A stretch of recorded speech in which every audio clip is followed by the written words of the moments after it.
D'abord, la ville, c'est le lieu d'habitation de la majorité des êtres humains aujourd'hui. Et ça, c'est un basculement énorme à l'échelle de l'histoire de l'humanité. Pour la première fois, on a une majorité de personnes qui habitent dans la ville. Deuxième chose, la ville, c'est un lieu paradoxal. C'est à la fois un lieu de maximisation des interactions et un lieu de séparation. C'est aussi un lieu dont on pourrait se passer. La technologie devrait nous permettre de nous passer de la ville, et c'est quand même un lieu qui a, dans l'histoire et en forte accélération aujourd'hui, tendance à concentrer très fortement les populations. Donc voilà, c'est ce paradoxe entre, d'un côté, je pourrais disparaître et en même temps, j'ai jamais été aussi présente. En France, par exemple, le pouvoir aujourd'hui est fortement dans les villes, symboliquement, culturellement et politiquement aussi. Si on veut être un homme ou une femme politique forte aujourd'hui, il vaut mieux avoir en charge une grande métropole, une grande aglo, qu'être sénateur ou député. Je ne devrais pas le dire comme ça, mais c'est quand même là que ça se passe.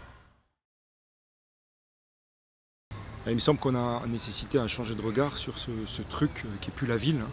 On parlait de ville, mais en fait on est dans la métropole, la ville au-delà de la ville, l'outre-ville. Et cet enjeu-là, il faut qu'on soit capable de changer de lunettes, puisqu'on est dans des entités qui sont discontinues, qui sont des pulsations, qui sont des lieux d'interface avec la mondialisation, qui concentrent des personnes d'une foultitude de cultures.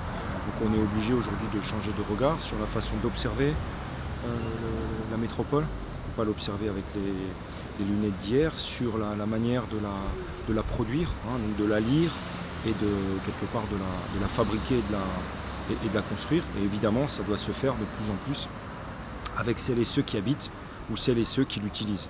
Parce qu'un des problèmes dans ces métropoles, c'est qu'on est vraiment dans une démocratie du sommeil, puisque ceux qui décident, c'est ceux qui dorment dans la ville. Et en journée, il y a beaucoup de gens qui viennent d'ailleurs et qui ne sont pas associés à la décision. Ce qui m'a toujours étonné, c'est la capacité que peuvent avoir les artistes, je parle notamment des arts de la rue, d'enchanter un espace anxiogène, triste, glauque. La capacité qu'ils ont, si vous mettez des danseurs, je l'ai fait avec des chorégraphes et des danseurs, on a enchanté des dessous de pont dans des endroits dans la périphérie de Lausanne, par exemple, j'ai ce souvenir-là. On les a transformés en des lieux attractifs, avec 3 corps et un dispositif. Donc on a d'un côté ces savoir-faire-là, mais qui ne laissent pas beaucoup de traces, qui sont du domaine de la ville événementielle, de la métropole événementielle.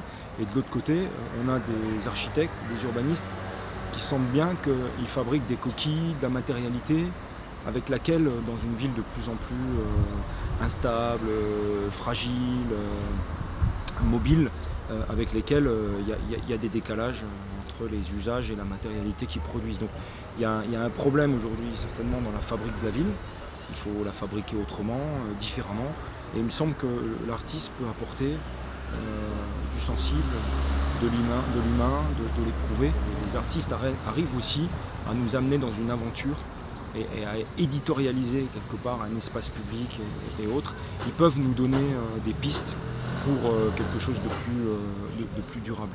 Ils nous amènent aussi à accepter la fragilité, l'éphémère, des installations qui ne sont pas éminemment pérennes.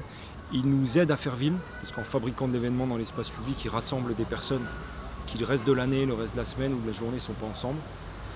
Ils font ce que les politiques aimeraient bien faire, c'est-à-dire du lien entre les personnes. Et ils sont utilisés comme ça. Mais ils sont utilisés pour animer jusqu'à la caricature des espaces, des bouts de territoire, dans une relation parfois ambiguë avec le pouvoir politique et autres. Là, la question, c'est comment on peut croiser les deux.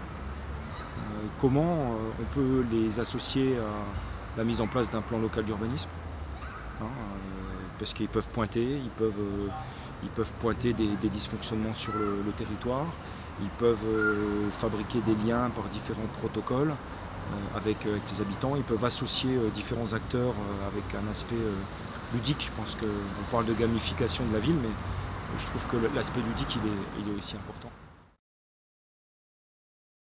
Alors, jusqu'à quelques années, on a toujours imaginé la ville comme étant un espace, un territoire, entre guillemets, qui fonctionnait 16 heures sur 24 et je vais dire 5 à 6 jours sur 7. On a oublié le dimanche, on a oublié la nuit, on a oublié le temps des vacances.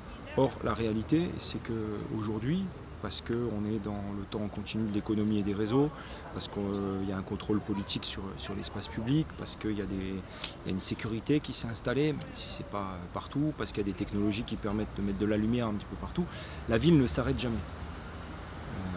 Et une partie des activités reste en marche pendant la nuit. Et on voit que petit à petit, nos nuits, nos dimanches, enfin, tout ce qui était des temps d'arrêt sont colonisés par les activités économiques notamment. Donc on est en train de changer de rythme. Donc on ne peut plus penser la ville comme si elle s'arrêtait au bout de 16 heures.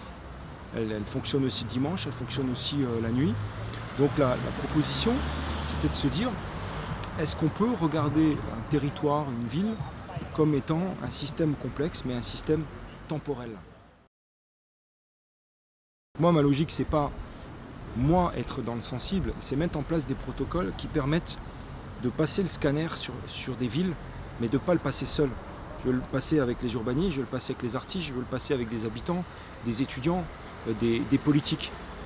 Et si possible, faire en sorte qu'ensemble, ils changent de regard et qu'ensemble, ils commencent à réfléchir à des solutions. Et donc en gros, moi, je dis toujours, voilà, ça c'est votre meilleur outil, ça et vos deux jambes, c'est votre meilleur outil pour comprendre cet environnement qu'il y a autour de vous. Et nous, on a de la chance, en tant que géographe ou urbaniste, c'est qu'en fait, notre laboratoire, c'est la ville. C'est le vivant, c'est les gens, c'est la rencontre, c'est les modes de vie. Voilà, le lien entre les usages, les modes de vie, les bâtiments qui sont autour de nous. Comment je réfléchis autour de la ville malléable. Comment on peut travailler la ville et les bâtiments, et les maisons, et les appartements pour qu'ils puissent suivre nos rythmes de vie. On n'est pas obligé d'acheter un 6 pièces et puis de vivre jusqu'à la fin de sa vie et finir seul dans un 6 pièces. Comment on fait bouger ça? Comment on peut faire des villes éphémères? Il n'y a pas que Burning Man au Nevada, mais on peut faire comment aujourd'hui on peut regarder les campings comme des bouts de ville. Hein, c'est ce type de changement de regard qu'il faut absolument qu'on ait, sinon on continuera à fabriquer une ville qui de toute façon va être obsolète à partir du moment où elle va être déconnectée avec les modes de vie. Dès qu'elle est construite, nos modes de vie ont déjà un petit peu évolué. J'aime beaucoup marcher le long d'une route, voire même quand c'est possible le long d'une autoroute, la nuit, sous une lumière glauque. Je trouve qu'on est envoyé dans une espèce de road movie qui nous change d'univers. On est un petit peu sur une autre planète et en plus on est dans le lâcher prise parce que c'est la nuit, parce qu'on est fatigué, parce qu'il y a moins de monde, parce qu'il y a moins de densité et ça incite à la rêverie. En gros, quand vous fabriquez des bâtiments pour un seul type d'activité, qui soit dur, avec lequel on n'a aucune empathie, ça me plaît pas dans la ville. Ce que j'aime dans la ville, c'est les petits débordements. C'est quand il y a de l'herbe qui commence à rentrer dans les fissures, c'est quand il y a des gens qui prennent une poubelle pour un panier de basket, c'est quand il y a des gamins qui jouent sur la place de la mairie et que c'était pas prévu. Je peux terminer par une citation qui n'est pas d'un géographe mais d'un architecte.